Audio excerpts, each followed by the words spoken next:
गणपती विसर्जनाच्या आदल्या दिवशी पुण्यात गँगवॉरच्या घटनेनं खळबळ उडवून दिली। वर्षभरापूर्वी झालेल्या वनराज अंदेकर यांच्या हत्येचा बदला म्हणून अंदेकर टोळीनं सप्टेंबरला रात्री 8 वाजता नाना पेठेतील लक्ष्मी कॉम्प्लेक्स इथं आयुष कोमकर याची हत्या केली। आयुष कोमकर हा वनराज अंदेकरांच्या बहिणीचा मुलगा म्हणजे त्याचा भाचा होता। पोलिसांना अंदेकर टोळी कोमकर कुटुंबावर हल्ला करणार याचा अंदाज होता। पोलिसांनी अंदेकर टोळीचा एक प्रयत्न उधळूनही लावला होता।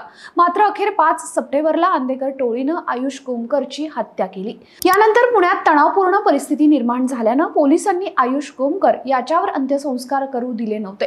आयुष कोमकरची हत्या झाल्याच्या दुसऱ्याच दिवशी पुण्यात 10 दिवसाच्या गणपतीचं विसर्जन होतं, त्यामुळे संपूर्ण पोलीस दल गणेश विसर्जनाच्या बंदोबस्तात गुंतलं होतं।